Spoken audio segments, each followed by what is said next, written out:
तो दोस्तों आज की इस वीडियो में हम बात करने जा रहे हैं कंपेनियन नाम की इस मूवी के बारे में, जो कि हमें 2025 में देखने को मिली है। ये एक बेहतरीन मूवी है, एक साई-फाई एक्शन मूवी ये हमें देखने को मिल रही है और साथ ही साथ ये हमें अभी हाल ही में सिनेमाघरों में देखने को मिली है।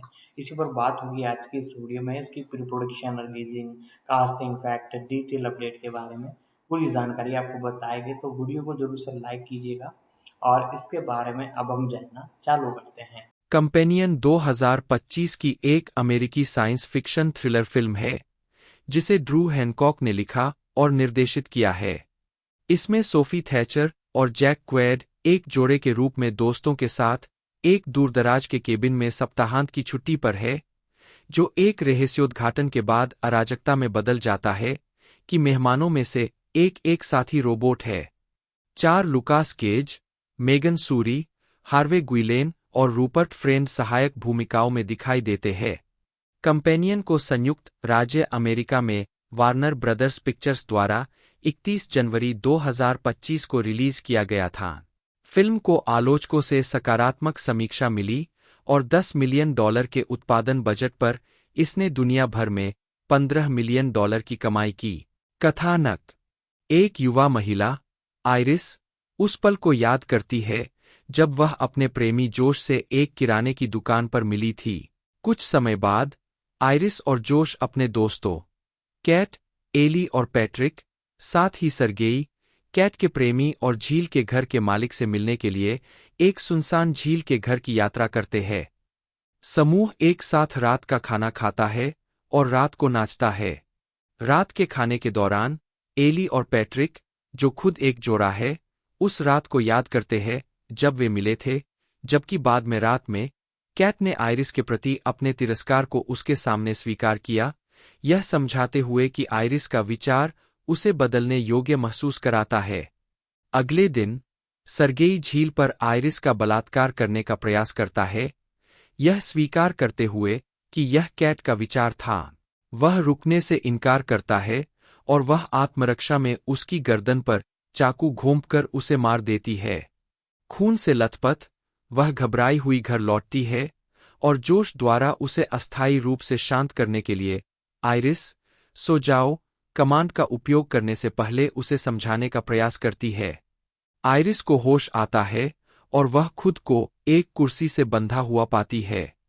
जोश सच कबूल करता है। वह एक उन्नत साथी रोबोट है जिसे उसके स्मार्टफोन से नियंत्रित किया जा सकता है। जोश कैट से बात करने के लिए चला जाता है। जब वह विचलित होता है तो आइरिस मुक्त हो जाती है, जोश का फोन चुरा लेती है और भागकर पास के जंगल में चली जाती है।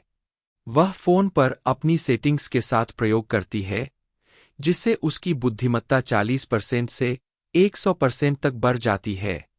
यह पता चलता है कि जोश ने आइरिस की सेटिंग्स को जेलब्रेक कर दिया है, जिससे उसका आक्रामकता स्तर बढ़ जाता है और उसे नुकसान पहुंचाने की उसकी अक्षमता बंद हो जाती है।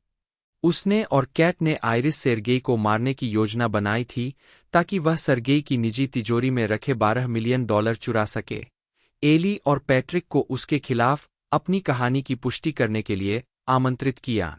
जोश और कैट एली से आग्रह करते हैं कि पैट्रिक को पैसे का हिस्सा नहीं मिलना चाहिए क्योंकि वह गिनती में नहीं आता, जिसके बाद पैट्रिक एली का साथी रोबोट निकला।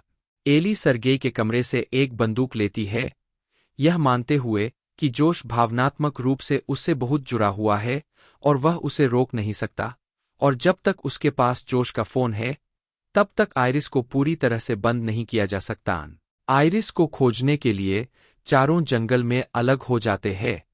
पैट्रिक एली को बताता है कि जोश, कैट और एली की बातचीत में चूक से पहले उसने अनुमान लगाया था कि वह एक साथी बॉट है, लेकिन वह वास्तव में एली से प्यार करता है और एली भी उससे प्यार करता है। वे जोश के फोन की घंटी सुनते हैं और महसूस करते हैं कि आइरिस पास में है। वे आइरिस को एक पेड़ के पीछे छिपते हुए देखते हैं। वह फिर से भाग जाती है और एली द्वारा उसे पकड़ने के बाद वे दोनों एक खड़ी पहाड़ी से नीचे गिर जाते हैं। होश में आने के बाद वे बंदूक के लिए लड़ते हैं, जो गिरने से कई फीट दूर गिर गई थी। एली उसके हाथों से बंदूक छीन लेता है, और जब वे उस पर नियंत्रण पाने के लिए संघर्ष करते हैं, तो आइरिस एली को गोली मार देती है। आइरिस फिर झील के किनारे के घर में वापस आती है और जोश की सेल्फ ड्राइविंग कार में भागने की कोशिश करती है।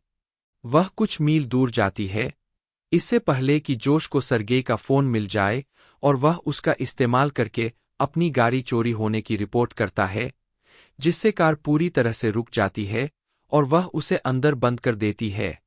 वह पैट्रिक को अपना साथी रोबोट भी बना देता है और आइरिस पर इस्तेमाल किए गए उसी मॉर का इस्तेमाल करके आक्रामकता के स्तर को 100% पर सेट करने के साथ साथ नुकसान पहुंचाने में असमर्थता को निष्क्रिय कर देता है। वह पैट्रिक को आइरिस को खोजने और उसे वापस लाने का आदेश देता है। आइरिस पैदल भागने की कोशिश में खिड़की पर लात मारती है, लेकिन हेंड्रिक्स नामक एक पुलिस डिप्टी से मिलती है। कार में खून से सना चाकू देखने के बाद वह उसे पूछताछ के लिए बाहर निकलने का आदेश देता है। वह उसे भ्रमित करने के लिए अपनी भाषा सेटिंग को जर्मन में बदल देती है, क्योंकि साथी बॉट झूठ नहीं बोल सकते। पैट्रिक प्रकट होता है और हेंड्रिक्स को पीट-पीट कर मार डालता है। जैसे ही आइरिस फिर से पैदल भागती है, पैट्रिक सरगेई के सेल फोन का उपयोग करके आइरिस को निष्क्रिय कर देता है। वह बेहोश होकर जमीन पर गिर जाती है और पैट्रिक उसे वापस ले आता है। कैट, जोश की हरकतों से निराश होकर अपने आधे पैसे लेकर जाने की कोशिश करती है। जोश पैट्रिक को उसे रोकने का आदेश देता है और पैट्रिक की बढ़ती आक्रामकता उसे गैरघातक वश में करने के बजाय चाकू घोंपकर मार देती है। उस रात बाद में जोश ने पैट्रिक से उसके लिए रात का खाना तैयार करने को कहा। एम्पाथिक्स ने कॉल किया और उसने जवाब दिया, यह दिखावा करते हुए कि वह आइरिस से डरता है और उसे और अधिक समायोजन के लिए ले जाने की जरूरत है।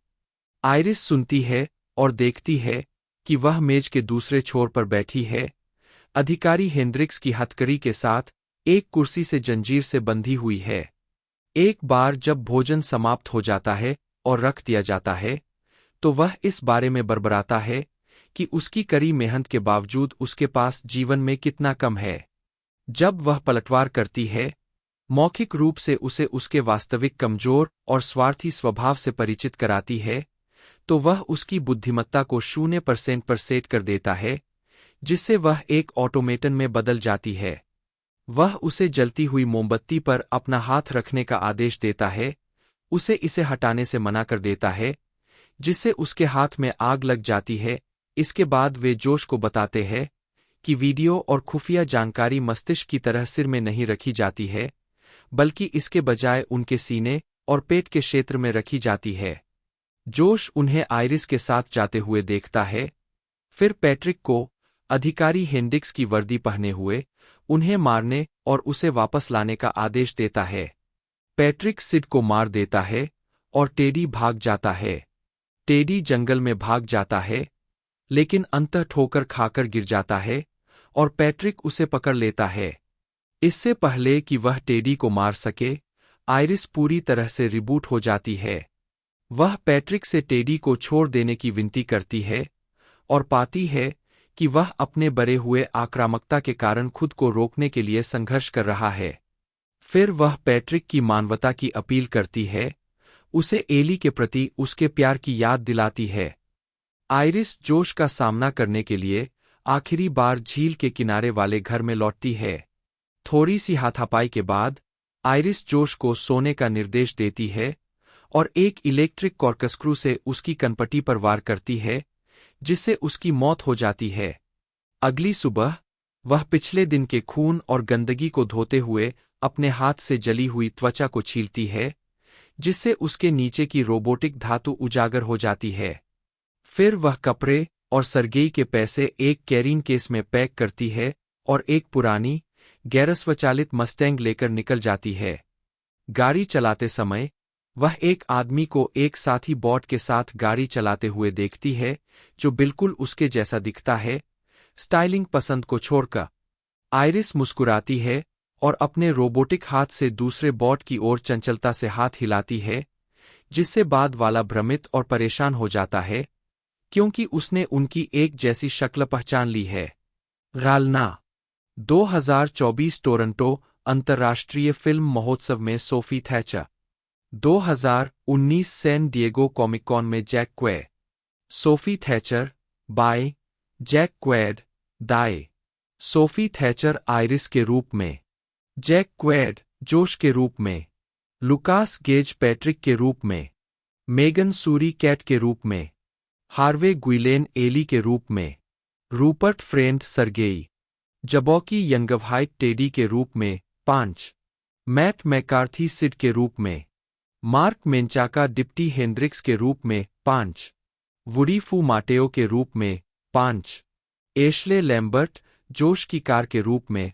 आवाज उत्पादन फरवरी 2023 में यह बताया गया कि ड्रू हैनकॉक की एक स्क्रिप्ट के साथ न्यू लाइन सिनेमा में कंपेनियन पर काम चल रहा था, जिसे निर्देशित करने के लिए भी तैयार किया गया था, और जैक क्रेगर, राफेल मार्ग्यूल्स, जेडी लिफ्शिट्ज और रॉय ली ने इसका निर्माण करने के लिए तैयार थे।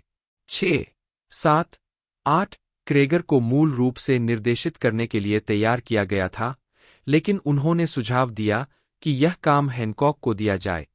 9 मई 2023 में यह घोषणा की गई कि जैक क्वेर कंपेनियन के कलाकारों में शामिल हो गए हैं। 10 अगले महीने यह घोषणा की गई कि Harvey Guillain, Lucas gauge, Megan Suri, Sophie Thatcher और रूपर्ट फ्रेंड को फिल्म के कलाकारों में शामिल किया गया था। 11, 12, 13 मुक्त करना कंपेनियन को वार्नर ब्रदर्स पिक्चर्स द्वारा 31 जनवरी 2025 को आईमैक्स सहित नाटकीय रूप से रिलीज किया गया था। 14, 15 पहले इसे 10 जनवरी 2025 को रिलीज किया जाना तय किया गया था। 16, 17 स्टूडियो ने फिल्म के प्रचार में $29 मिलियन खर्च किए। 18 हालांकि डेडलाइन हॉलीवुड ने अफवाहों पर रिपोर्ट की कि वार्नर ब्रदर्स ने संयुक्त राज्य अमेरिका में टेलीविजन विज्ञापनों पर केवल $10 मिलियन आवंटित किए थे, आई स्पॉट ने संकेत दिया कि उन्होंने $830,000 से कम खर्च किए, मुख्य रूप से एक एनएफएल प्लेऑफ स्पॉट पर। सोशल मीडिया एनालिटिक्स फर्म रेलिशमिक्स ने बताया कि ऑनलाइन मार्केटिंग के कारण सोशल मीडिया प्लेटफॉर्म पर 170 मिलियन इंटरैक्शन हुए, जिसमें ऑनलाइन उपयोगकर्ताओं ने कलाकारों और विज्ञापनों के बारे में सकारात्मक बातचीत उत्पन्न की। पोस्टट्रैक द्वारा किए गए सर्वेक्षण में कहा गया कि कंपेनियन के लिए मार्केटिंग के सबसे प्रभावशाली हिस्से इन थिएटर ट्रेलर 27%, मित्र परिवार 13%, online trailer 8%, TV spot 5%, online video विज्ञापन 5% और समीक्षाएं 5% थे। 9 स्वागत बॉक्स ऑफिस 3 फरवरी 2025 तक कंपेनियन ने संयुक्त राज्य अमेरिका और कनाडा में $10 मिलियन और अन्य क्षेत्रों में $5.3 मिलियन की कमाई की है, जिससे दुनिया भर में कुल $15.3 मिलियन की कमाई हुई है। 3 फिल्म को अपने थिएटर रन के दौरान लाभ कमाने के लिए 40-50 मिलियन की कमाई करनी होगी। 9 संयुक्त राज्य अमेरिका और कनाडा में कंपेनियन को डॉग मैन और वैलिएंट 1 के साथ रिलीज किया गया था और इसके शुरुआती सप्ताहांत में 3,285 सिनेमाघरों से 8-10 मिलियन की कमाई होने का अनुमान था। 18 इसने अपने पहले दिन $4 मिलियन कमाए, जिसमें सोमवार और गुरुवार रात के पूर्वावलोकन से अनुमानित $1.7 मिलियन शामिल थे। यह डॉग मैन के बाद दूसरे स्थान पर रहते हुए $9.3 मिलियन से शुरू हुआ। 19 एग्जिट पोल ने संकेत दिया कि 43% उपस्थित लोगों ने फिल्म देखी क्योंकि इसे हॉरर के रूप में विज्ञापित किया गया था और 26% थैचर के लिए गए थे। शुरुआती सप्ताहांत के दर्शकों में पुरुषों की हिस्सेदारी 51% थी, जिसमें 18 से 34 वर्ष के लोगों की संख्या 68% थी। 24 से 34 वर्ष के लोगों की संख्या लगभग 40% थी। आलोचनात्मक प्रतिक्रिया समीक्षा एग्रीगेटर वेबसाइट रॉटन टोमाटोज पर 174 आलोचकों की 93% समीक्षाएं सकारात्मक है, जिनकी औसत रेटिंग 7.6/10 है। वेबसाइट की आम सहमति कहती है एक बेहद चतुर यंत्र जो अपने ट्विस्ट की प्रशंसा पर आराम नहीं करता है। कंपेनियन रोमांचकारी रूप से पागलों को घरेलू आनंद में डाल देता है। 20 मेटाक्रिटिक, जो भारित औसत का उपयोग करता है, ने 38 आलोचकों के आधार पर फिल्म को 100 में से 71 का स्कोर दिया, जो आमतौर पर अनुकूल समीक्षाओं को दर्शाता है। 21 सिनेमास्कोर द्वारा सर्वेक्षण किए गए दर्शकों ने फिल्म को A+ से F पैमाने पर B+ का औसत ग्रेड दिया। 9 फिल्म के क्रिस इवेंजेलिस्टा ने फिल्म को 9/10 दिया, इसे 2025 की पहली महान फिल्म कहा और थैचर और क्वेर के अभिनय और फिल्म की मौलिकता की प्रशंसा की। 22 जैकरी माइकल क्रेगर, जन्म 1 मार्च 1981, एक अमेरिकी हास्य अभिनेता, लेखक, निर्देशक और निर्माता है। वह पहली बार न्यूयॉर्क शहर स्थित कॉमेडी मंडली द व्हाइटेस्ट किड्स यू नो के ट्रेवर मूर और सैम ब्राउन के साथ 3 संस्थापक सदस्यों में से एक के रूप में प्रमुखता में आए। बाद में उन्होंने sitcom friends with benefits, guys with kids और व्रेक्ड में अभिनय किया। उन्होंने फिल्म मिस मार्च में भी अभिनय किया, जिसे उन्होंने मूर के साथ सहनिर्देशित और सहलिखा था। 2022 में क्रेगर ने हॉरर फिल्म बारबेरियन लिखी और निर्देशित की, जो एक व्यावसायिक सफलता थी और सकारात्मक आलोचनात्मक समीक्षा के साथ खुली। प्रारंभिक जीवन। क्रेगर का जन्म अर्लिंगटन, वर्जीनिया में हुआ था। 1-2 उन्होंने ब्रुकलिन, न्यूयॉर्क जाने से पहले वहाँ विभिन्न कॉमेडी और संगीत समूहों में प्रदर्शन किया, जहां उन्होंने मूर और सैम ब्राउन के साथ मिलकर द व्हाइटेस्ट किड्स यू नो की शुरुआत की। 3 जब वे हाई स्कूल में थे तो वे एक इम्प्रोव ट्रूप में थे, जिसे द नेशन ऑफ इम्प्रोव कहा जाता था। वे मॉल और अन्य हाई स्कूल ऑडिटोरियम में शो करते थे। 4 आजीविका। क्रेगर और उनके दोस्तों ने 2000 में कॉलेज में रहते हुए कुक कॉमेडी मंडली बनाई। बाद में एक स्वतंत्र फिल्म की शूटिंग के दौरान उनकी मुलाकात डैरेन ट्रूमेटर से हुई और उन्होंने उन्हें अपने साथ शामिल होने के लिए कहा। ट्रूमेटर मंडली में बाद में शामिल हुए 2 लोगों में से दूसरे थे, जिनमें से पहले टिम्मी विलियम्स थे। 5 क्रेगर ने मंडली के साथ न्यूयॉर्क शहर में लेस संगीत स्थल पियानोस और इंटरनेट पर लाइव प्रदर्शन करते हुए बड़ी सफलता हासिल की। इसके कारण 2006 में एस्पेन में HBO US comedy arts festival में आमंत्रित किया गया। मंडली ने सर्वश्रेष्ठ स्केच समूह का पुरस्कार जीता और कई हॉलीवुड अधिकारियों का ध्यान आकर्षित किया। 6 द व्हाइटेस्ट किड्स यू नो पहले फ्यूज पर और फिर IFC पर 5 सीजन तक चला। 7 2008 में क्रेगर ने डेब हैगन की निर्देशित पहली फिल्म कॉलेज में अपनी पहली फिल्मी उपस्थिति दर्ज की। 8 उन्होंने मूर के साथ अपनी दूसरी feature film the civil war on drugs का निर्देशन किया। इसे सीमित सिनेमाघरों में रिलीज किया गया और अंततः कुक के 5वें सीजन के दौरान प्रसारित किया गया। 4 इसके बाद उन्होंने कुक के साथ दौरा किया और लाइव शो में प्रदर्शन किया। उन्होंने कई स्वतंत्र फिल्मों में भाग लिया है। क्रेगर NBC sitcom friends with benefits के कलाकारों में शामिल हो गए, जिसका प्रसारण 5 अगस्त 2011 को शुरू हुआ। इसके बाद उन्होंने NBC sitcom guys with kids में अभिनय किया, जो 2012 से 2013 में एक सीजन के लिए प्रसारित हुआ। 9 क्रेगर ने अगली बार TBS शो व्रेक्ड में अभिनय किया। क्रेगर ने 2022 की हॉरर फिल्म बारबेरियन लिखी और निर्देशित की, जिसमें जॉर्जिना कैंपबेल, बिल स्कारसगार्ड और जस्टिन लॉन्ग ने अभिनय किया। क्रेगर ने द व्हाइटेस्ट किड्स यू नो के जीवित सदस्यों के साथ मिलकर मंडली की दूसरी फीचर फिल्म मार्स के लिए क्राउडफंडिंग की, जिसका प्रीमियर 6 जून 2024 को ट्रिबेका फिल्म फेस्टिवल में हुआ, जिसकी 8 और 15 जून को दोबारा स्क्रीनिंग की गई। 10 क्रेगर वेपन्स नामक एक हॉरर फिल्म का निर्देशन करने के लिए तैयार है, जिसकी पटकथा भी उन्होंने ही लिखी है। 11, 12, 13 जनवरी 2025 में यह घोषणा की गई कि क्रेगर रेजिडेंट ईविल फ्रेंचाइजी पर आधारित एक फिल्म लिखेंगे और निर्देशित करेंगे। 14 व्यक्तिगत जीवन। 2018 में क्रेगर ने अपनी लंबे समय से प्रेमिका सारा पैक्सटन से सगाई कर ली। 15 उन्होंने 27 अक्टूबर 2019 को शादी कर ली। जनवरी 2025 में क्रेगर ने वाशिंगटन पोस्ट के एक लेख में बताया कि युवा पादरी द्वारा वाशिंगटन डीसी क्षेत्र के प्रमुख चर्च में कथित यौन शोषण का विवरण दिया गया था, जहां उनका परिवार जाता था। 16 फिल्मोग्राफी।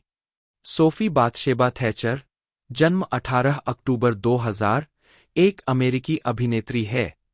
उनकी फिल्म भूमिकाओं में हॉरर फिल्में द बूगीमैन 2023, हेरेटिक 2024 और कंपेनियन 2025 शामिल है। उनकी टेलीविजन परियोजनाओं में शोटाइम मनोवैज्ञानिक ड्रामा सीरीज येलो जैकेट्स 2021 वर्तमान और star wars mini series the book of Boba Fett 2022 शामिल है। उन्हें चीखने वाली रानी माना जाता है। 1-2 प्रारंभिक जीवन। सोफी बाथशेबा थैचर का जन्म 18 अक्टूबर 2000 को शिकागो में हुआ था। 3 उन्होंने इवांस्टन टाउनशिप हाई स्कूल में पढ़ाई की। 4-5 उनका पालन पोषण एक मॉर्मन घराने में हुआ, लेकिन तब से उन्होंने चर्च छोड़ दिया है।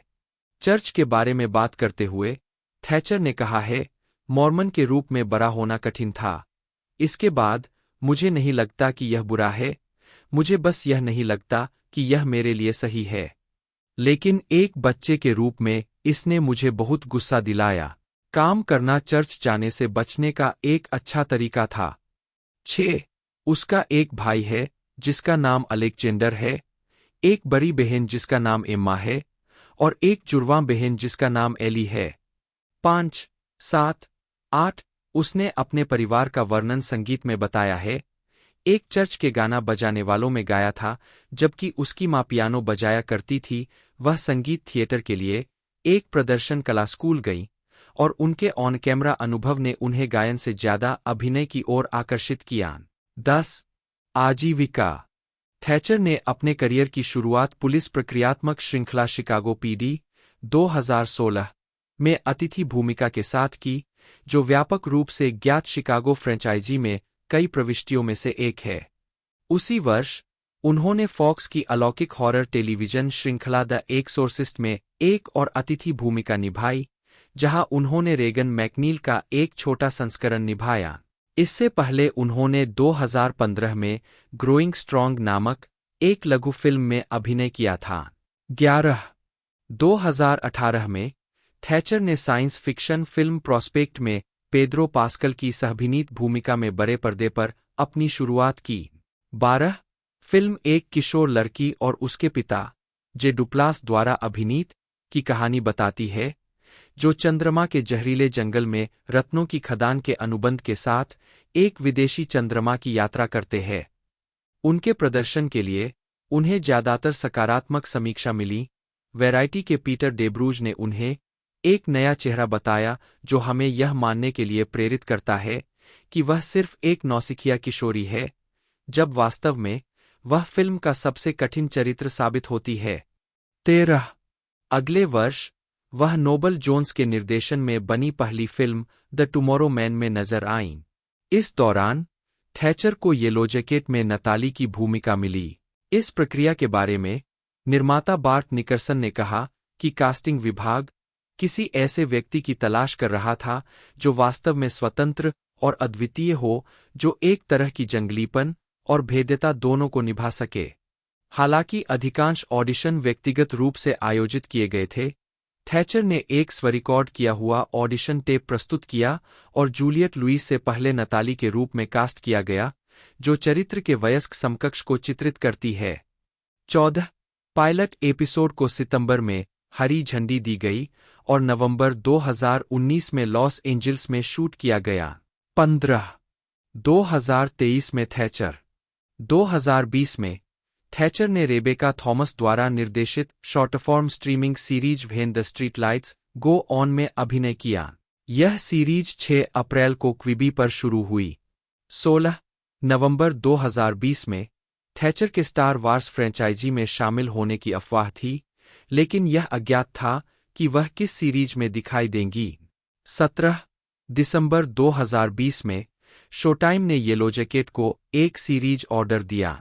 18 येलो जैकेट का प्रीमियर नवंबर 2021 में हुआ और इसे बहुत अच्छी समीक्षा मिली और यह डेक्सटर न्यू ब्लर के बाद शोटाइम के इतिहास में दूसरी सबसे ज्यादा स्ट्रीम की गई सीरीज बन गई। 19 महीनों की अटकलों के बाद थैचर को the book of Boba Fett में दिखाई देने की भी पुष्टि हुई। 20 उन्होंने ड्रेश के रूप में अभिनय किया, जो बोबा फेट के लिए काम करने वाले साइबॉर्ग के एक समूह का नेता है। वह अपनी बड़ी बहन एम्मा द्वारा निर्देशित 2022 की फिल्म प्रोवो में एक कार्यकारी निर्माता के रूप में सूचीबद्ध है।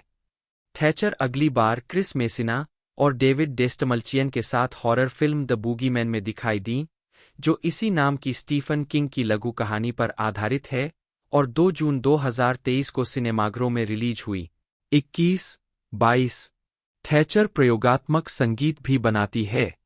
उनका पहला ईपी पिवट एंड स्क्रैप अक्टूबर 2024 में आया। 23 खुद एक पूर्व मॉर्मन, उन्होंने हॉरर फिल्म हेरेटिक 2024 में एक मॉर्मन मिशनरी की भूमिका निभाई।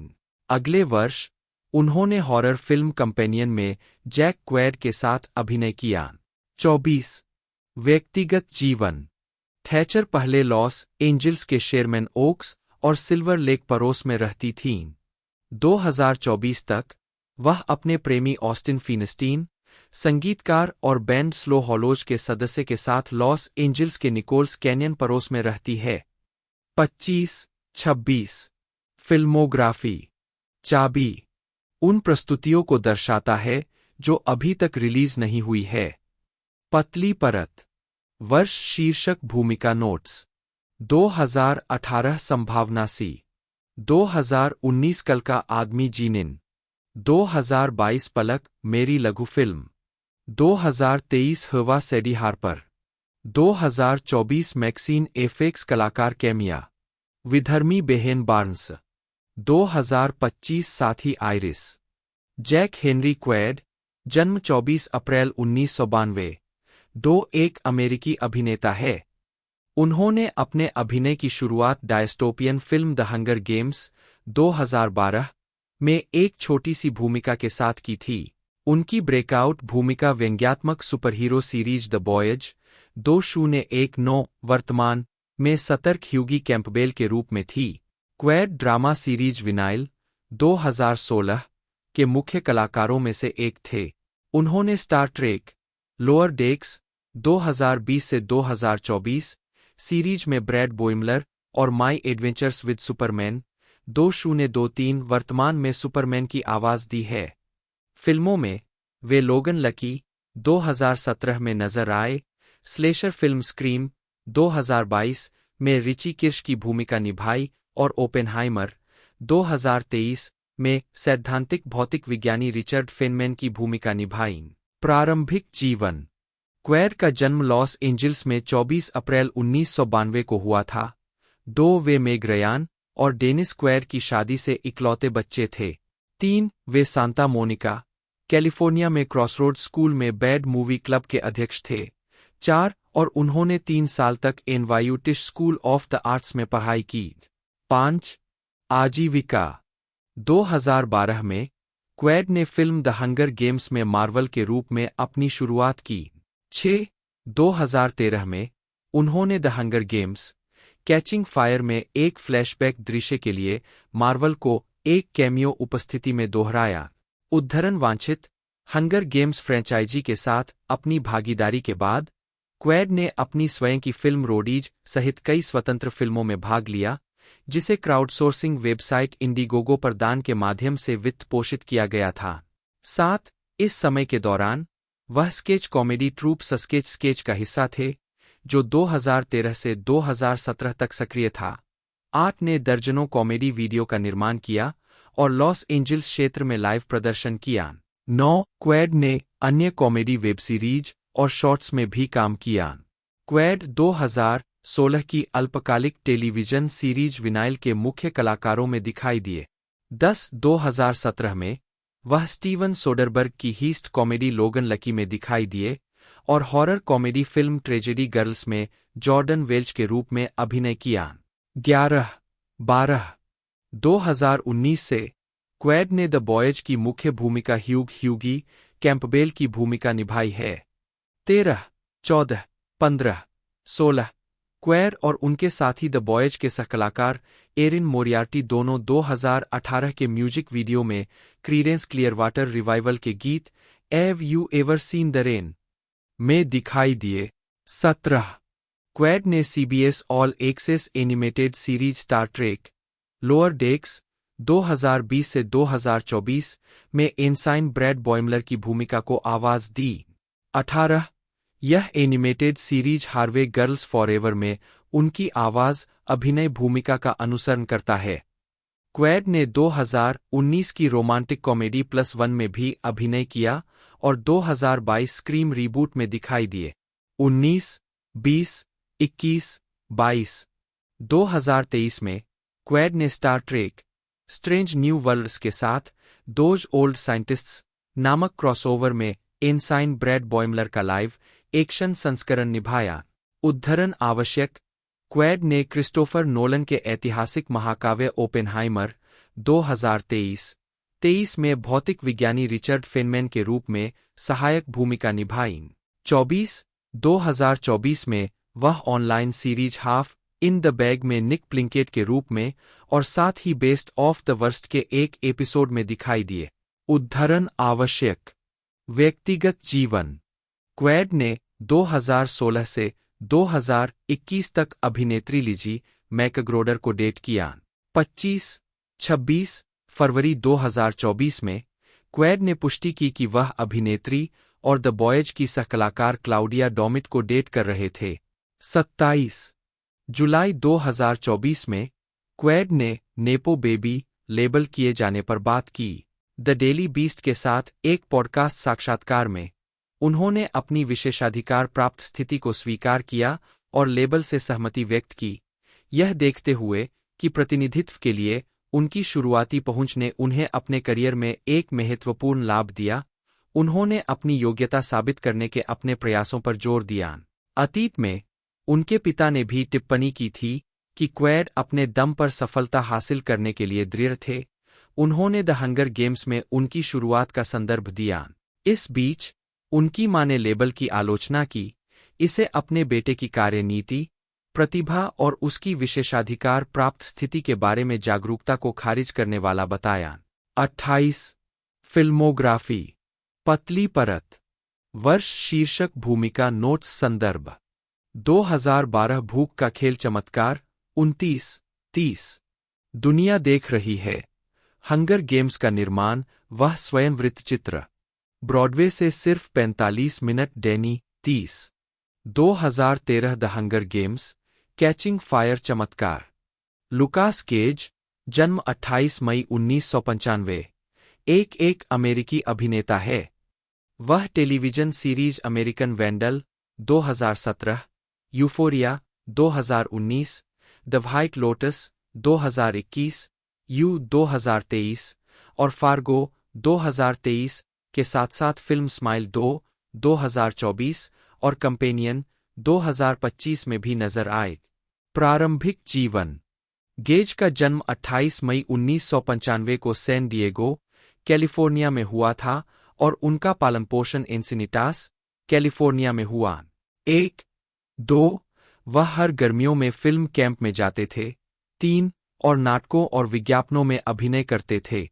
4 उन्होंने एंसिनिटास में सैन डिएगुइटो अकादमी में भाग लिया। 4 आजीविका नवंबर 2020 में गेज ने जूम पर एक ऑडिशन की क्लिप पोस्ट की, जिसके दौरान निर्देशक ट्रिस्टारम शेपेरो को गेज के अपार्टमेंट की आलोचना करते हुए सुना जा सकता था, इस बात से अनजान कि उसका माइक्रोफोन म्यूट नहीं था। 5 गेज को फिल्म उद्योग में अन्य लोगों से समर्थन के संदेश मिले। हालांकि उन्हें काम नहीं मिला, लेकिन अस्वीकृति ने उन्हें HBO mini series the white lotus में एक हिस्सा स्वीकार करने की अनुमति दी। 6 व्यक्तिगत जीवन गेज समलैंगिक है। 7 हेयर स्टाइलिस्ट क्रिस एपल्टन ने मार्च 2023 में द ड्रू बैरीमोर शो में गेज के साथ अपने रिश्ते की पुष्टि की। 8 और अगले महीने की शुरुआत में दोनों की सगाई हो गई। 9 19 दिन बाद एपल्टन और गेज की शादी हो गई। 10 13 नवंबर 2023 को एपल्टन ने अपूरणीय मतभेदों का हवाला देते हुए गेज से तलाक के लिए अर्जी दी। 11 फिल्मोग्राफी उन कार्यों को दर्शाता है जो अभी तक जारी नहीं हुए हैं। पतली परत वर्ष शीर्षक भूमिका नोट्स संदर्भ 2014 पशु डैनियल लघु film 12 Satellite Beach Big Dean का server 13 2015 Scouts Guide to the Zombie Apocalypse Travis 14 2016 बीमारखाना लुकास 15 2017 अब और न सोए गारीवान 16 2018 एस लघु फिल्म 17 हत्या राष्ट्र एरिक 3 2019 वायरम डायलन 18 डेड कॉन रिकी लघु फिल्म 2020 बर्फ को क्या तोड़ता है सेट मैक्स रीलोर और नेदर ब्लास्टर सेट 19 वायरलेस जेक 20 2022 मूनशॉट डाल्टन मेगन सूरी जन्म 1999 या 2000 एक अमेरिकी अभिनेत्री है जिन्हें स्वतंत्र film the miss education of Bindu 2019 और नेटफ्लिक्स किशोर comedy series Never Have I Ever 2020 से 2023 में उनकी भूमिकाओं के लिए जाना जाता है। प्रारंभिक जीवन सूरी का जन्म संयुक्त राज्य अमेरिका में भारतीय पंजाबी अप्रवासी माता-पिता के घर हुआ था। उन्होंने बचपन में 2 साल भारत में बिताए। उनके 2 भाई और एक बहन है। उनके पिता एक पूर्व पेशेवर क्रिकेट खिलाड़ी है। सूरी अपने परिवार के साथ डाउनी, कैलिफोर्निया में रहती है। उनके पास एक कुत्ता है। आजीविका सूरी ने 2010 में romantic comedy film Valentine Day से अपने अभिनय की शुरुआत की। इसके बाद वह Fresh Off the Boat backdoor pilot Magic Motor Inn में दिखाई दी। 2019 में सूरी ने स्वतंत्र comedy film the miss education of Bindu 2019 में अभिनय किया। 4, 5, 6 एक आलोचक ने कहा कि मेगन सूरी बिंदु के रूप में पूरी तरह से फिट बैठती है। 7, 2021 से 2023 तक उन्होंने नेवर हैव आई एवर में देवी के हाई स्कूल में पढ़ने वाली एक अन्य भारतीय छात्रा अनीसा का किरदार निभाया। 8, 9, 10, 11 एक आलोचक ने कहा कि अनीसा के रूप में मेगन सूरी उत्कृष्ट है। 12 सूरी की पहली प्रमुख भूमिका 2023 की horror film it lives inside में थी, जिसका निर्देशन विशाल दत्ता ने किया था।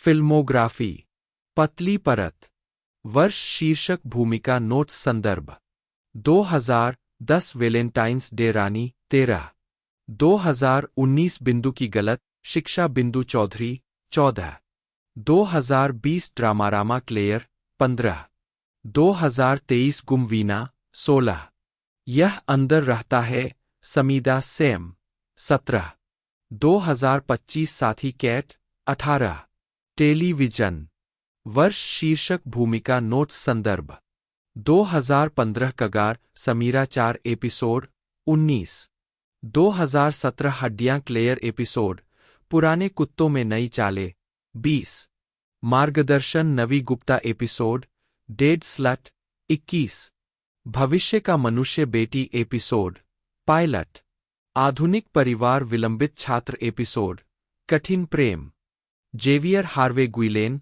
लैटिन अमेरिकी स्पेनिश 1 से जेई 1 से आईआईएन जन्म 3 मई 1990 2-3 एक अमेरिकी अभिनेता है।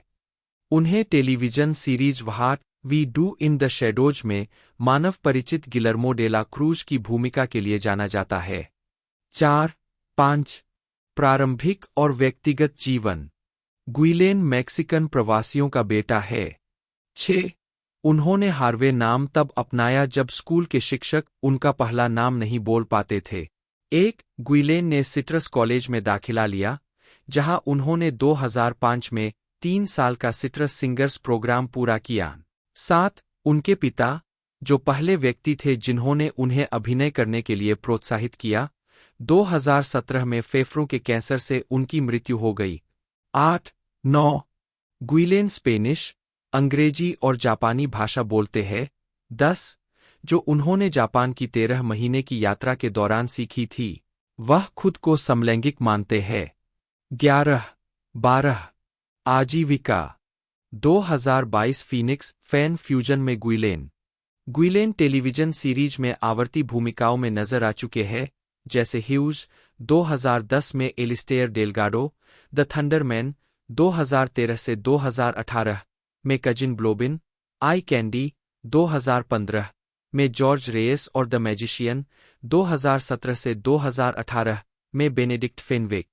13 वह 2013 की फिल्म द इंटर्नशिप में भी दिखाई दिए। 14 2019 की शुरुआत में गुइलेन ने FX television series What we do in the Shadows में पिशाचों के मानव परिचित गिलर्मो की भूमिका निभाई। 15 वह क्विबी की science fiction drama series don't look deeper में दिखाई देने वाले थे। 16 दिसंबर 2020 में प्लेटफॉर्म बंद होने से पहले गिलर्मो के रूप में अपनी भूमिका के लिए गुइलेन को काफी प्रशंसा मिली है। द रैप ने गुइलेन को 2019 एमी कंटेंडर्स की सूची में शामिल किया। 17 हैंक स्टूवर ने द शिकागो ट्रिब्यून में what we do in the shadows की अपनी समीक्षा में कहा कि गुइलेन शो में कम से कम आधे बड़े हंसी के पल प्रदान करता है। 15 गुइलेन ने मिकी माउस फनहाउस में फनी द मैजिक हाउस की आवाज दी। उन्होंने हार्ले क्विन के सीजन 3 में नाइटविंग की भूमिका निभाई। 18 2022 में गुइलेन ने पुस in Boots the Last wish में कॉमेडिक साइडकिक कैरेक्टर पेरिटो के लिए आवाज दी। 19 2023 में गुइलेन स्टीफन कोलबर्ट के साथ द लेट शो में प्रतिनिधि जॉर्ज सैंटोस के रूप में एक नाटक में दिखाई दिए। 20 2024 में गुइलेन ने द थंडरमैन्स रिटर्न में द थंडरमैन्स से कजिन ब्लोबिन के रूप में अपनी भूमिका को दोहराया। उन्होंने द गारफील्ड मूवी में ओडी की आवाज भी दी और हेलुवा बॉस में वासागो की भूमिका निभाई। फिल्मोग्राफी पतली परत। वर्ष शीर्षक भूमिका नोट्स 2012 सामान्य शिक्षा एंदी 21 2013 इंटर्नशिप जैक 2017 8 निकाय गैरी लघु फिल्म 22-23 2017 सच या हिम्मत होल्ट थोर्न 2018 स्थिति update Lonnie Gregory 24 2018 Freddie Lopez 2021 भीतर वेयरवोल्फ जोआकिम वोल्फसन 25 2022 शापित मित्र एंडी लियोनार्ड। मैं बिल्कुल ठीक हूँ DJ Twisted Bristol. Puss in Boots the Last Wish Perrito आवाज 26 27 अंग्रेजी और लैटिन स्पेनिश भाषा संस्करणों में। 2023 आवारा शिटस्टेन आवाज नीली Beetle Dr Jose Francisco Morales Rivera de la Cruz बटा सांचेज इच्छा गाबो 28 आवाज 2024 थंडरमैन्स की वापसी चचेरा भाई ब्लॉबिन द गारफील्ड मूवी ओडी 29 आवाज चक का जीवन 2025 साथी एली 30 अलेक्जेंडर और भयानक भयावह बेकार बहुत बुरी सड़क यात्रा क्लाउडियो डाक उत्पादन टेलीविजन। वर्ष शीर्षक भूमिका episode 2006 The Suite Life of Zack and Cody अतिरिक्त episode What the Hey 2008 Misguided Lopez episode The List 21 2010 विशाल एलिस्टेयर डेलगाडो मुख्य कलाकार 10 एपिसोड। स्टेज एक्टर के तौर पर फ्रेंड के काम की तारीफ की गई है, लेकिन उन्हें फिल्म और टेलीविजन ज्यादा पसंद है। उनके अपने शब्दों में वह हर रात एक ही काम बार बार करना पसंद नहीं करेंगे। शुरुआत में वह लंबे समय तक चलने वाले टेलीविजन शो में भूमिकाएं लेने के लिए भी अनिच्छुक थे। पहले तो उन्होंने होमलैंड के लिए ऑडिशन देने का मौका ठुकरा दिया।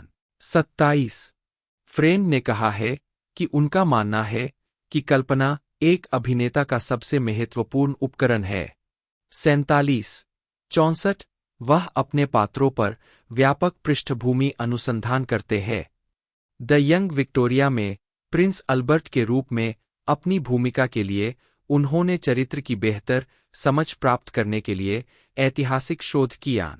उन्होंने घोड़े की सवारी करना, चलना, बात करना, पियानो बजाना और यहाँ तक कि लिखना भी सीखा, जैसा कि अल्बर्ट ने किया होगा। 65, 22, 13 अपने अंतिम होमलैंड सीजन में उनका किरदार पीटर क्विन एक स्ट्रोक से उबर रहा है और अभिघातजन्य तनाव विकार से पीड़ित है। भूमिका की तैयारी में फ्रेंड ने इन स्थितियों को वास्तविक रूप से और सम्मान के साथ चित्रित करने में मदद करने के लिए दिग्गजों और चिकित्सा विशेषज्ञों से बात की।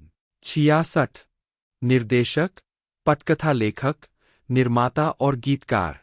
2008 में फ्रेंड और टॉम मिसन ने The Continuing and Lamentable Saga of the Suicide Brothers नामक एक लघु फिल्म लिखी, निर्मित की और उसमें अभिनय किया। 67 फिल्म ने Rhode Island international horror film festival 2010 में सर्वश्रेष्ठ लघु फिल्म जीती। 68 उन्होंने बीट पिक्चर्स के नाम से अपनी खुद की प्रोडक्शन कंपनी की स्थापना की और उन्होंने 2010 में स्टीव नामक एक लघु फिल्म के साथ निर्देशन की शुरुआत की, जिसमें कॉलिन फर्थ, कीरा नाइटली और टॉम मिसन ने अभिनय किया। 69 निर्देशन के अलावा उन्होंने फिल्म लिखी और निर्मित की, जिसे बाद में 2012 के संकलन स्टार्स इन शॉर्ट्स में शामिल किया गया। 70 स्टीव ने फ्रेंड को Rhode Island film festival crystal image award जीता। 71 फ्रेंड द्वारा बार्टन एंड चार्ली एंड चेको एंड बिल नामक विश्वास धोखेबाजों के बारे में एक फीचर लेंथ रोड मूवी लिखने, निर्देशित करने और उसमें अभिनय करने की योजना का उल्लेख 2014 से 2015 में मीडिया में किया गया था, लेकिन यह परियोजना अमल में नहीं आई। 72 2018 में बॉक्सिंग ट्रेनर कस डीमेटो के बारे में फीचर फिल्म कॉर्नरमैन के लिए योजनाओं की घोषणा की गई, जिसमें फ्रेंड को लिखना और निर्देशित करना था और ब्रूस विलिस डीमेटो की भूमिका निभा रहे थे। 73 फ्रेंड को जैज समूह कैरोस चार्टेट के नेता एडम वाल्डमैन ने उनके 2011 एल्बम स्टेटमेंट ऑफ इंटेंट के एक ट्रैक के लिए गीत लिखने के लिए कहा था और फिर उन्हें उनके 2013 एल्बम एवरीथिंग वी होल्ड के लिए गीत लिखने के लिए कहा गया, जिसे सकारात्मक समीक्षा मिली। 74 75 उनके गीत मार्क ओरेली, उमर लाइफूक और एमिलिया मार्टेंसन द्वारा गाए गए थे। उद्धरण आवश्यक व्यक्तिगत जीवन 2005 से 2010 तक फ्रेंड ने अभिनेत्री केरा नाइटली को डेट किया, जिनसे उनकी मुलाकात प्राइड एंड प्रेजुडिस फिल्मांकन के दौरान हुई थी। 76 उन्होंने 2013 में अमेरिकी एथलीट और अभिनेत्री एमी मुलिन्स से मुलाकात की। 77 और दिसंबर 2014 में उनकी सगाई हुई। फ्रेंड और मुलिन्स की शादी 1 मई 2016 को हुई थी। 78 फिल्मोग्राफी फिल्में चाबी उन कार्यों को दर्शाता है जो अभी तक जारी नहीं हुए हैं। वर्ष शीर्षक भूमिका नोट्स 2004 द लिबर्टिन डाउन्स सर्वश्रेष्ठ अंतर्राष्ट्रीय नवागंतुक के लिए इस्चिया ग्लोबल फेस्ट पुरस्कार 79 नामांकित सबसे होनहार नवागंतुक के लिए ब्रिटिश स्वतंत्र फिल्म पुरस्कार 2005 गर्व और पूर्वाग्रह श्री विकम श्रीमती पाल्फ्रे क्लेरमोंट में लुडोविक मेयर उत्कृष्ट नई प्रतिभा के लिए सैटेलाइट पुरस्कार 2007 चांद और तारे रेंजो डेवेरियो बटा स्पोलेटा 2012 तक फ्रेंड अपने करियर से असंतुष्ट महसूस करने लगे और उन्होंने अपने काम के प्रति अपने समग्र दृष्टिकोण और अपनी परियोजनाओं के चयन पर पुनर्विचार किया। 27 उन्होंने मीडिया में आई उन रिपोर्टों को खारिज कर दिया है कि उस समय उन्होंने अभिनय को पूरी तरह से छोड़ने पर विचार किया था। 2013 में उन्होंने फिल्म स्टारड अप में जेल मनोवैज्ञानिक ओलिवर बाउमर की भूमिका निभाई। उनके प्रदर्शन की आलोचकों ने सराहना की और उन्हें सर्वश्रेष्ठ सहायक अभिनेता के लिए BIFA के लिए नामांकित किया गया। 30-27-2015 में उन्होंने हिटमैन एजेंट 47 में एजेंट 47 के रूप में अभिनय किया, जो हिटमैन वीडियो गेम फ्रेंचाइजी पर आधारित फिल्म थी जिसमें उन्होंने पॉल वॉकर की जगह ली थी। 31 भूमिका निभाने के लिए उन्हें अपने सारे बाल मुंडवाने पड़े। उन्होंने अपने अधिकांश स्टंट खुद ही किए। प्रोडक्शन टीम ने उन्हें किरदार से परिचित होने के लिए सभी हिटमैन गेम्स की प्रतियां भेजीं। हालांकि फ्रेंड, जो खुद को एक टेक्नोफोब कहता है, केवल अपने अवतार को हल्कों में चलाने में सक्षम था और जल्द ही उसने हार मान ली। 27 फिल्म को मिश्रित समीक्षा मिली। 32-33 फ्रेंड ने प्रशंसित राजनीतिक थ्रिलर सीरीज होमलैंड 2012 से 2017 में सीआईए ऑपरेटिव और हत्यारे पीटर क्विन के रूप में दुनिया भर में पहचान हासिल की। यह एक टेलीविजन सीरीज में उनकी पहली भूमिका थी। 27 सीजन 2 में सहायक किरदार के रूप में पेश किए जाने पर सीजन 3 की तुलना में उनकी भूमिका काफी महत्वपूर्ण हो गई। 35 उनके प्रदर्शन को व्यापक प्रशंसा मिली और उन्हें 3 पुरस्कारों के लिए नामांकित किया गया, जिसमें 2013 में एक ड्रामा सीरीज में उत्कृष्ट अतिथि अभिनेता के लिए प्राइम टाइम एमी अवार्ड का नामांकन भी शामिल था। 36 प्रेस और प्रशंसकों ने सीरीज से फ्रेंड के जाने पर शोक व्यक्त किया। 37-38 2017 में होमलैंड में उनकी भागीदारी समाप्त होने के बाद फ्रेंड ने कई कॉमेडी में अभिनय किया। 2014 के एक साक्षात्कार में उन्होंने पहले ही कहा था कि वह अपने अभिनय के हास्यास्पद पक्ष को भी तलाशना चाहते हैं। 2 उन्हें पॉल फेग की ए सिंपल फेवर में मुख्य भूमिका की पेशकश की गई थी, लेकिन उन्होंने फिल्म में एक मजेदार छोटी भूमिका निभाने के लिए इसे ठुकरा दिया। 39-40 उन्हें आर्मंडो इयानुची की द डेथ ऑफ स्टालिन में गंभीर हास्य चॉप्स 41 प्रदर्शित करने के लिए वर्णित किया गया था, जहां उन्होंने स्टालिन के बेटे वसीली की भूमिका निभाई थी। 42 उन्हें निर्देशक और चित्रकार जूलियन श्नेबेल ने एट इटर्निटी गेट 2018 में थियो वैन गॉग की भूमिका निभाने के लिए कहा था, जो विंसेंट वैन गॉग के बारे में एक पुरस्कार विजेता बायोपिक है जिसे विलेम डेफो ने निभाया था। फ्रेंड ने 2018 से 2019 तक स्ट्रेंज एंजल सीरीज में रहस्यमयी अर्नेस्ट डोनोवन की भूमिका निभाई।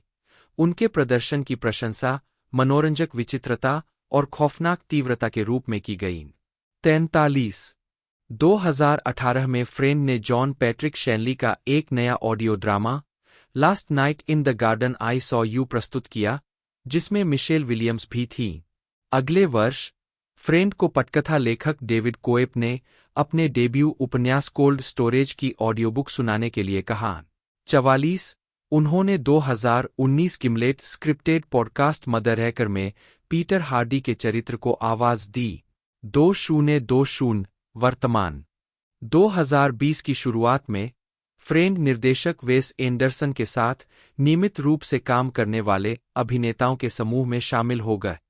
सहयोग की शुरुआत द फ्रेंच डिस्पैच 2021 में एक ड्रिल सार्जेंट की भूमिका निभाने वाले अभिनेता के रूप में एक कैमियो उपस्थिति के साथ हुई और 2023 की फिल्म एस्टेरॉयड सिटी में एक अधिक महत्वपूर्ण भूमिका के साथ जारी रही।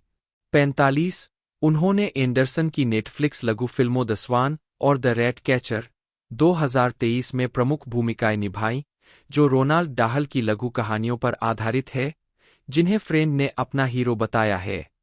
46 47 48 2021 में होमलैंड में एक जासूस की भूमिका निभाने में उनकी सफलता के बाद फ्रेंड को एक बार फिर संभावित अगले जेम्स बॉन्ड के रूप में उल्लेख किया गया, जब डैनियल क्रेग ने भूमिका छोड़ दी।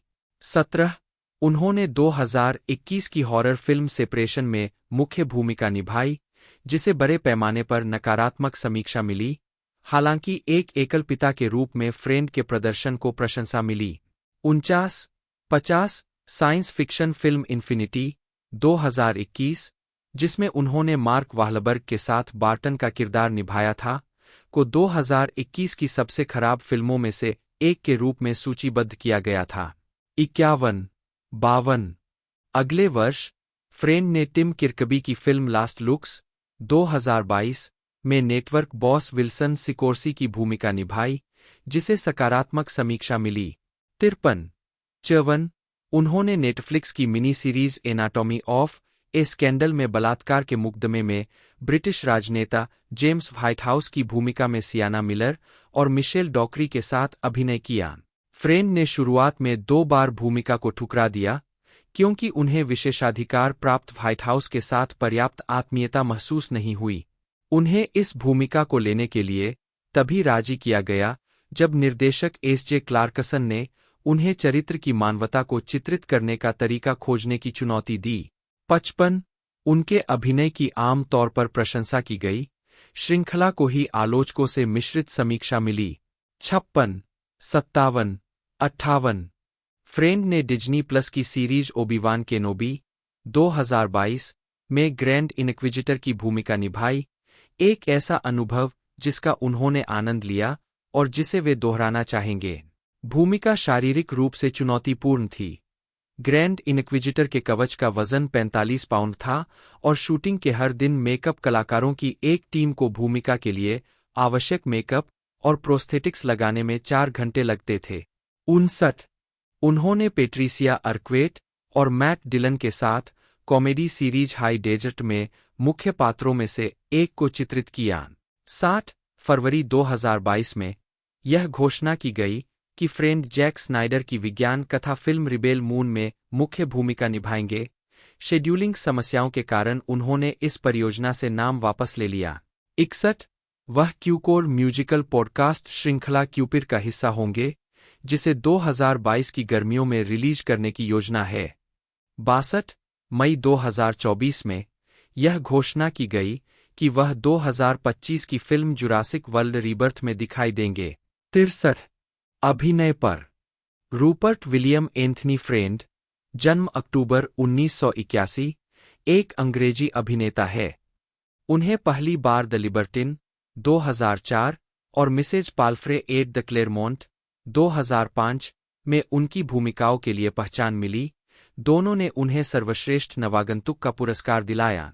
उन्होंने प्राइड एंड प्रेजुडिस 2005 में George Wickham, The Boy in the Striped Pyjamas 2008 में lieutenant Kurt Kotler, The Young Victoria 2009 में Albert, Prince Consort, Starred Up 2013 में मनोवैज्ञानिक ओलिवर बाउमर, राजनीतिक थ्रिलर सीरीज होमलैंड 2012 से 2017 में CIA operative Peter Quinn, the death of Stalin 2017 में Vasily Stalin, at eternity gate 2018 में Theo van Gogh और series strange angel 2018 से 2019 में अर्नेस्ट डोनोवन की भूमिका निभाई।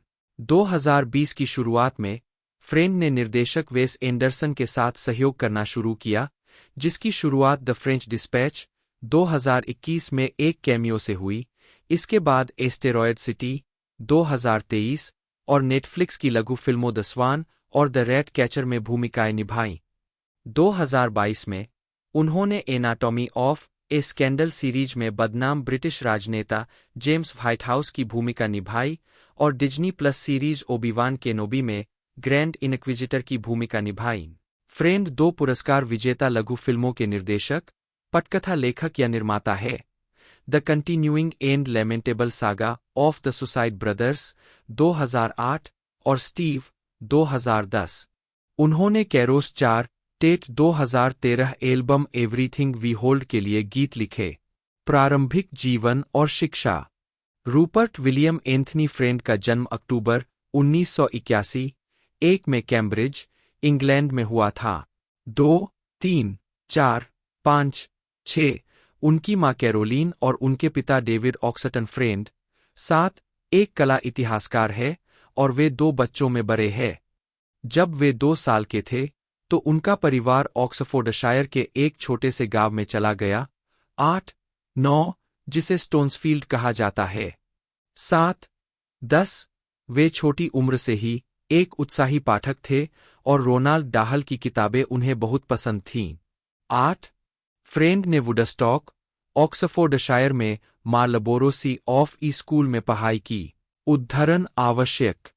मूल रूप से फ्रेंड 1989 में Indiana Jones and the last crusade देखने के बाद एक पुरातत्वविद बनना चाहते थे और दुनिया भर में यात्रा करना चाहते थे, लेकिन यह महसूस करने के बाद कि यह व्यवसाय शायद उतना रोमांचक नहीं था जितना इंडियाना जोन्स के कारनामों ने उन्हें विश्वास दिलाया था। उन्होंने इस विचार को त्याग दिया। इसके बजाय उन्होंने अभिनय की ओर रुख किया, जिसमें वे मार्लन ब्रैंडो से प्रेरित थे, जिन्होंने वीटो कोर्लियोन की भूमिका निभाई थी। 11 और डैनियल डे लुइस, जिन्हें उन्होंने अपने बचपन के नायक के रूप में वर्णित किया था।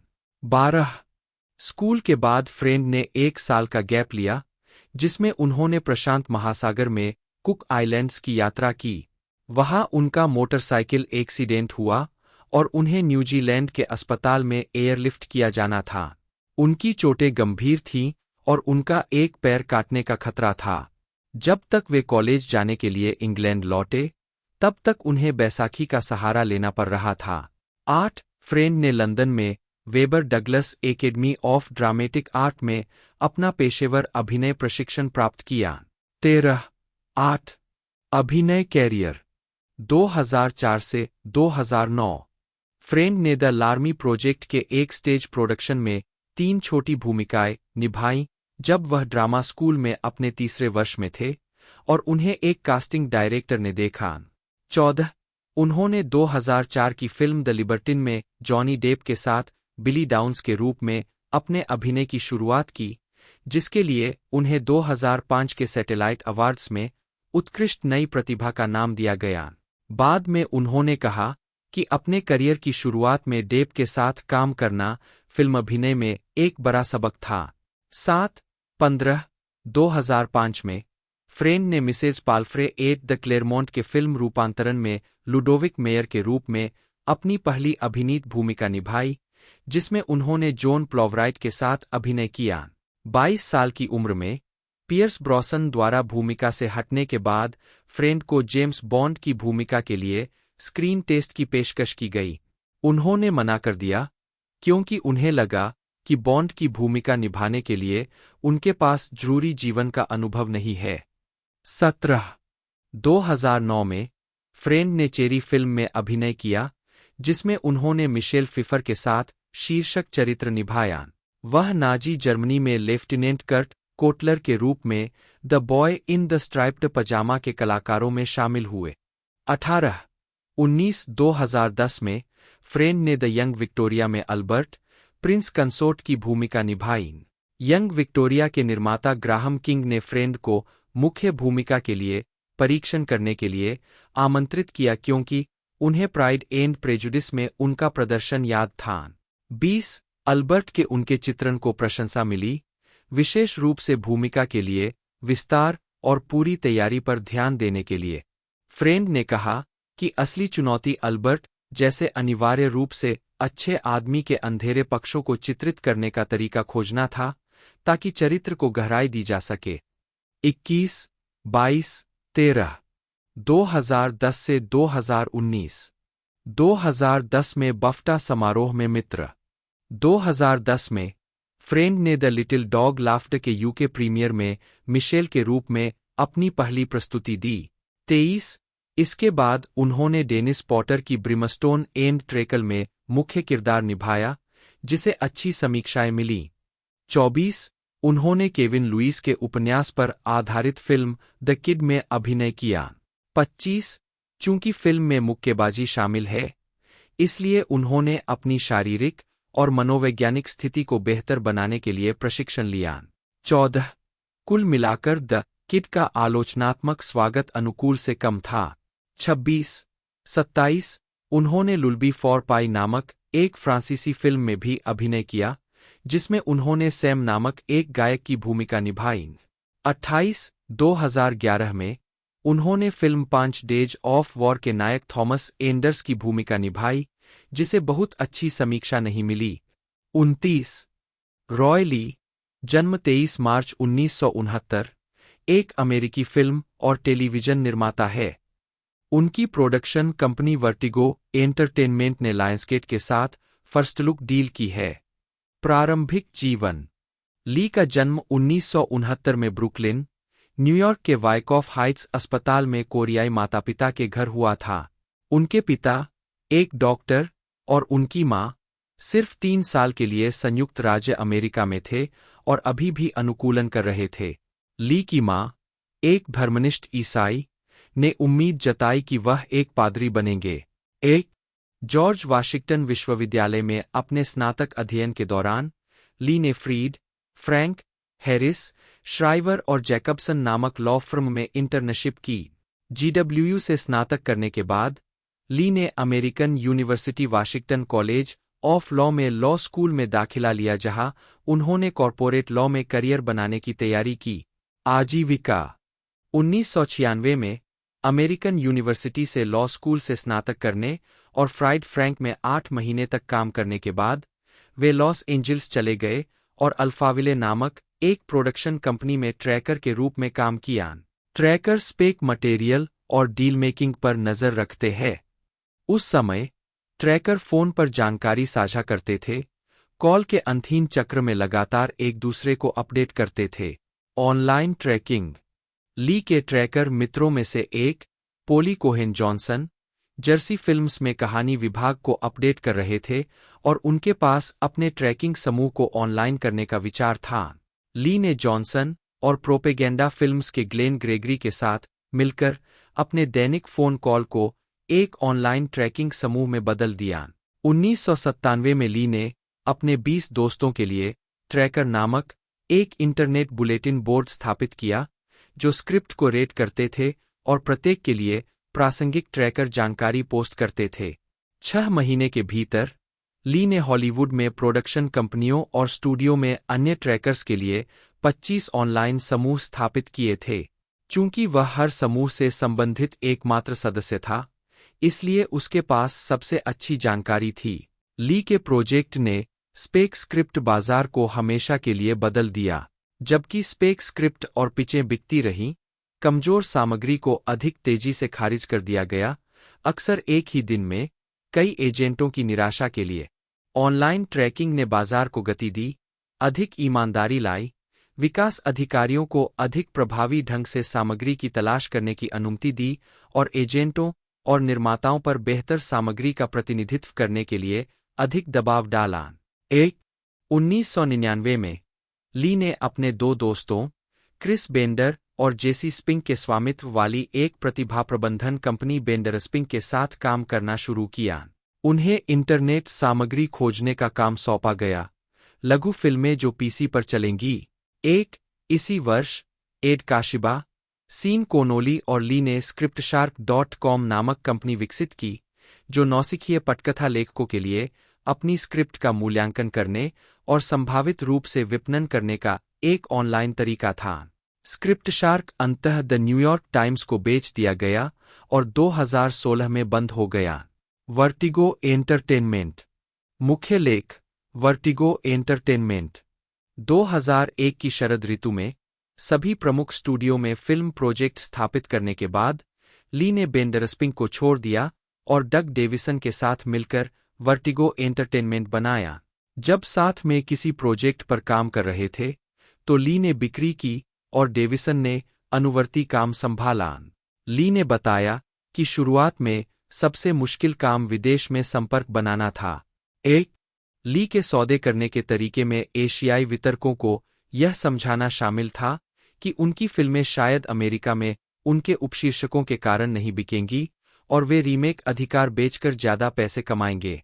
फिर उन्होंने अधिकार धारक को आश्वासन दिया कि वे उन्हें मुफ्त में प्रतिनिधित्व करके उनकी रक्षा करेंगे। जब फिल्म बनेगी तो अमेरिकी स्टूडियो उनकी फीस का भुगतान करेगा। एक बार जब ली ने एशियाई कंपनी के लिए बातचीत करने का अधिकार हासिल कर लिया, तो उन्होंने स्टूडियो से कहा कि वे फिल्म को एक स्क्रिप्ट के रूप में देखें जिसे किसी ने फिल्माने की जहमत उठाई है और जिसका परीक्षण किया गया है और जो अपने देश में हिट साबित हुई है। ली ने गोर वर्बिंस्की की 2002 की ब्लॉकबस्टर द रिंग में अपना पहला मोशन पिक्चर प्रोड्यूसिंग क्रेडिट अर्जित किया। उन्होंने 2004 में haunted house horror film the grudge का निर्माण किया, जिसमें सारा मिशेल गेलर ने अभिनय किया था और यह 2002 की जापानी फिल्म जून द ग्रज पर आधारित थी, जिसे ताकाशी शिमिजू ने निर्देशित किया था। बॉक्स ऑफिस पर हिट इस फिल्म ने अक्टूबर 2004 में रिलीज होने के बाद सबसे बड़ी हॉरर ओपनिंग वीकेंड का रिकॉर्ड बनाया। द ग्रज 2 अक्टूबर 2006 में रिलीज हुई थी, जिसमें एम्बर टैम्बलिन और गेलर ने अभिनय किया था और शिमिजू ने इसका निर्देशन किया था। इसने अपने शुरुआती सप्ताहांत में $22 मिलियन की कमाई के साथ बॉक्स ऑफिस पर शीर्ष स्थान प्राप्त किया। अक्टूबर 2006 में ही वार्नर ब्रदर्स पिक्चर्स की crime thriller the departed release हुई, जिसका निर्देशन मार्टिन स्कॉर्सेसे ने किया और लियोनार्डो डिकैप्रियो, मैट डेमन और जैक निकोलसन ने अभिनय किया, जिसने अपने शुरुआती सप्ताहांत में $27 मिलियन की कमाई की। यह स्कॉर्सेसे की अब तक की सबसे बड़ी ओपनिंग थी। बाद में द डिपार्टेड ने 79वें अकादमी पुरस्कारों में सर्वश्रेष्ठ फिल्म का पुरस्कार जीता। उन्होंने डग डेविसन के साथ उरुग्वे की लघु फिल्म अटैक डी पैनिको के कार्यकारी निर्माता के रूप में काम किया। दोस्तों ये मूवी हमें 31 जनवरी 2025 को देखने को मिली है। 97 मिनट टोटल इसकी लेंथ है। और बजट की बात की जाए तो बजट इस मूवी का 100 मिलियन है और अब तक इस मूवी ने 15 मिलियन का कलेक्शन कर लिया है। तो मूवी तो सुपर डुपर हिट हो चुकी है। बाकी ये हमें इंडिया में भी इसी 31 तारीख को देखने को मिली थी, 30 तारीख को, और वनस ब्रदर्स पिक्चर द्वारा इसका डिस्ट्रीब्यूशन संभाला गया है और 31 तक फुल्ली ये रिलीज कर दी गई थी। बाकी मैंने पूरी जानकारी इसके बारे में बता दी है। यदि वीडियो अच्छी लगी हो तो लाइक ज़रूर से कीजिएगा। मिलते हैं अगले वीडियो में।